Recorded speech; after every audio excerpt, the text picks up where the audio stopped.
Belajar materi tentang siklus air.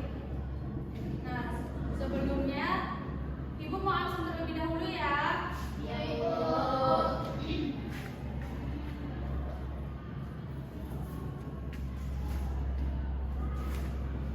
Firly, hadir Bu. Charlie, hadir Bu. Sylvia, hadir Bu. Ulfa, hadir Bu. Nelsi, hadir Bu. Sadia, hadir Bu. Syifa, siapa yang nggak hadir hari ini? Agus Bu, Agus sakit. Oh, Agus sakit ya. Kita doakan semoga Agus cepat sembuh ya. Kita hari ini akan mempelajari tentang materi siklus air. Anak-anak Ibu pernah nggak berpikir dari mana air yang kita minum itu berasal? Bu, Dari mana, Firly? dari dalam tanah Bu. Benar. Ada lagi?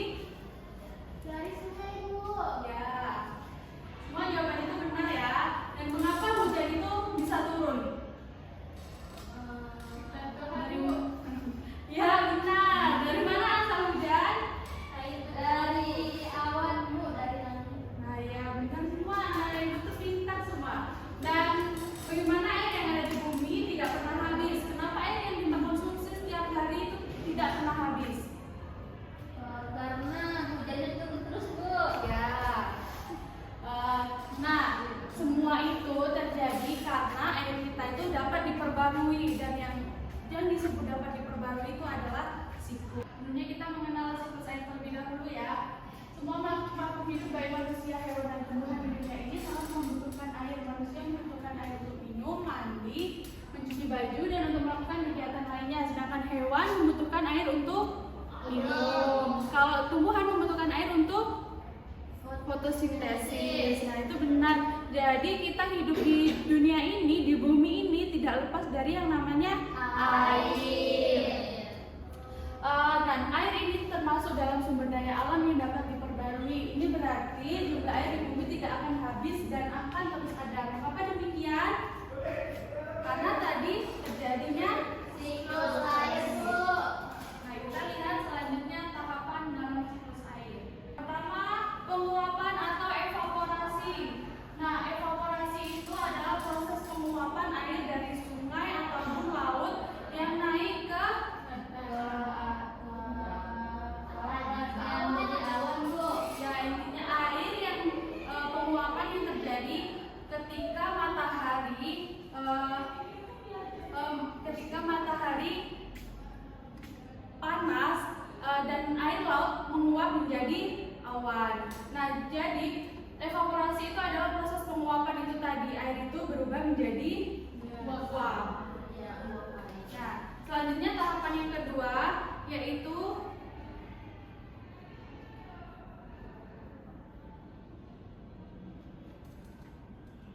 kondensasi. Nah, kondensasi ini adalah proses yang mengubah air dari bentuk gas menjadi bentuk cair. Nah, ketika air itu tadi sudah menguap menjadi gas dan di atas itu air akan berubah menjadi cair. Dan ketika di atas bersuhu dingin, air yang cair itu berubah menjadi awan.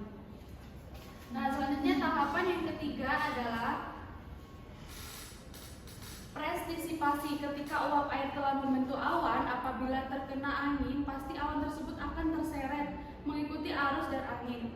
Jika terdapat begitu banyak air yang mengembun sehingga udara tidak dapat mendukung beratnya, maka air yang di awan yang di awan akan jatuh ke bumi menjadi hujan. Nah, jadi prestisipasi itu adalah proses turunnya hujan. Nah, selanjutnya infiltrasi. Nah, infiltrasi ini air yang tadi dari awan turun menjadi hujan. Nah, infiltrasi ini proses penyerapannya ke dalam tanah yang nantinya akan kembali ke sungai atau ke laut. Nah, itu adalah tahapan-tahapan dalam siklus air. Nah, Ibu ada video untuk kalian lihat supaya lebih paham ya. Iya, Bu. Tahukah kalian, sekitar 71% permukaan bumi tertutup oleh air. Dari sumber tersebut, 90% merupakan air asin yang berada di laut. Sedangkan sisa 3% merupakan air tawar. Sebanyak 2% dari air tawar merupakan es yang berada di kutub. Sisanya yang dapat kita gunakan berada di danau, sungai, dan air tanah. Manusia menggunakan air untuk berbagai kebutuhan, misalnya mandi, minum, mencuci, menyiram tanaman, dan berbagai kebutuhan lainnya. Namun, meskipun digunakan secara terus-menerus, air yang ada di bumi tidak akan habis. Hal ini terjadi karena adanya siklus air. Lalu, tahukah kalian apa itu siklus air?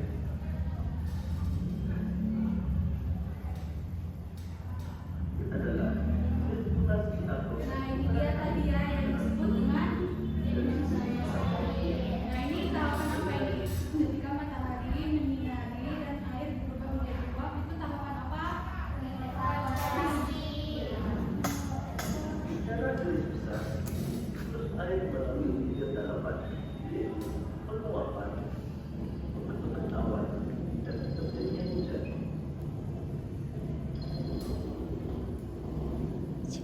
Air di laut, sungai, dan danau menguap karena terkena panas matahari. Proses penguapan tersebut disebut evaporasi. Ingat-ingat ya, evaporasi apa tadi? Mengeluarkan uap air ke udara akibat panas matahari. Proses penguapan yang berasal dari tumbuhan disebut transpirasi. Nah, jika penguapan yang terjadi melalui danau atau air sungai atau air laut itu disebut dengan evaporasi. Jika penguapan yang melalui tumbuhan itu disebut dengan transpirasi. Tahu kan bedanya? Kalau dari air laut evaporasi, kalau dari tumbuhan Transpirasi. Uap air dari permukaan bumi akan naik ke udara dan membentuk awan. Kumpulan uap air tersebut akan mengalami penimbunan bentuk titik-titik air. Proses tersebut disebut kondensasi. Lalu angin akan membawa awan ke daratan atau dataran tinggi. Selanjutnya titik-titik air di awan akan turun menjadi hujan. Proses ini disebut apa presipitasi. istilah dari hujan? Presipitasi. Lalu air akan mengalir ke dataran rendah dan menciptakan suatu siklus yang berlangsung secara terus. Nah, jadi seperti ini ya siklusnya, makanya air di bumi ini tidak pernah habis karena seperti ini ya siklusnya. Nah, ketika panas matahari, ketika air yang dari air laut terkena sinar matahari akan menguap menjadi awan dan awan berubah menjadi bintik-bintik, dan ketika itu air turun ke bumi menjadi hujan dan air diserap kembali oleh tanah dan mengalir ke dataran rendah seperti sungai dan laut, dan seperti itu terus setiap harinya. Makanya air di bumi ini tidak akan pernah habis. Nah, di sini Ibu punya ya, yang dimana ibu akan meminta anak-anak ibu perwakilan untuk melakukan atau menunjukkan yang mana proses evaporasi, kondensasi, prestisipasi, ya. Iya Ibu. Kita coba ya. Sebelumnya ibu copot terlebih dahulu.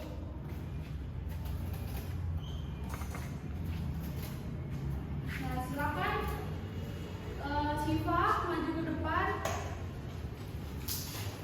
Silakan Syifa tunjukkan yang mana proses evaporasi. Tempelkan ininya. Evaporasi. Kondensasi.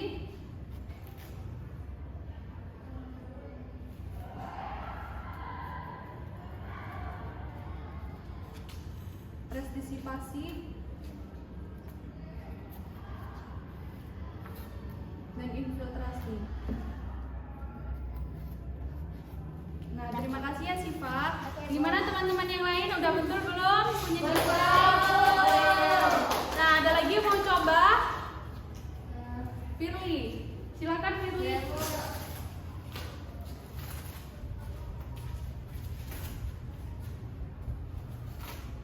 Nah, silakan.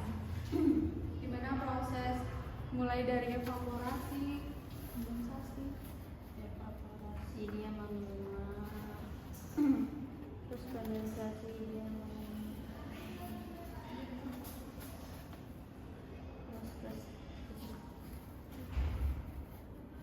Terus yang terakhir itu infiltrasi. Nah, gimana yang lain? Betul? Terima kasih ya Firly. Nah, jadi ibu pikir anak-anak ibu sudah cukup paham ya untuk materi kita pada hari ini,